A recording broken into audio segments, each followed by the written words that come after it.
What China and Russia are doing right now is untenable relative to China's involvement in supporting the war in Ukraine, supporting Iran, and its support of terrorism around the world. As ambassador, if I'm confirmed, my role over there will be to execute U.S. policy in order to make sure the Chinese understand what our commitments are and what we are going to stand for. So, Senator Perdue, is it fair that American diplomats and officials face a litany of restrictions in communist China, including the ability to travel freely, which Chinese officials don't face here? Is that fair? Absolutely not, Senator.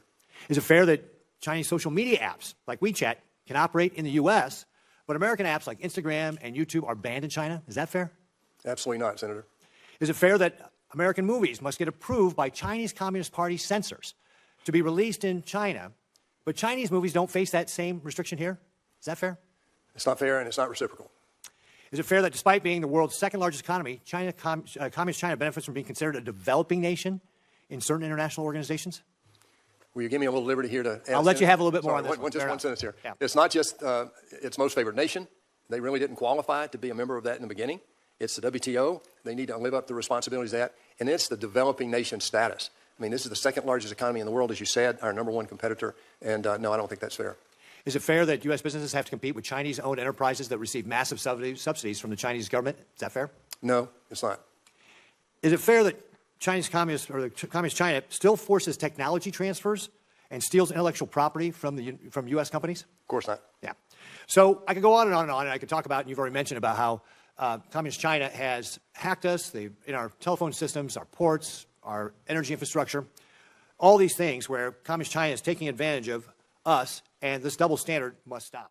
Well, thank you very much, Senator Perdue, and I would, again, just stress that reciprocity is going to be key to the relationship, and you mentioned earlier how China respects strength.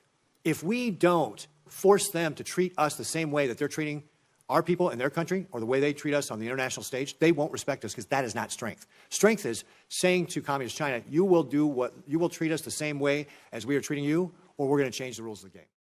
Look, they have a problem. They can't feed their own population. 30% of the people, 30% of the food that is consumed in China is imported. I just said 73% of the oil is imported. They have a real problem right now with unemployment of people under 25. It's over 16% from what I read. If you look at the economy, focusing on state-owned enterprise is a real problem. The realization of U.S. capital now that has been going to China for the last 4 years and not getting the return that we should have gotten, but gave up technology and a lot of other things that went along with it. You bring up a great point. If you believe that this is a new kind of war, it's not Cold War, it's not a kinetic war, it's a different war. And they described it to us in the book called Unrestricted Warfare back in 1999, and they're executing against that. I wrote an article about it a year ago. If you look at that, the way forward is for the United States to become informed about that and to stand up to the challenge. That means that sometimes we'll have to sacrifice, Senator, because what we've been seduced by are the cheap prices that we gave into over the last 30 years coming out of China that were, in some cases, in many cases, unfair because they were subsidized by the state. But if we stop buying their stuff, what will happen? Well, if foreign capital from the U.S. stops going into China, they have a real problem. If we stop buying their product, what will happen? Well, the American public says enough's enough. What will happen to their economy? It'll collapse. Right. Thank you.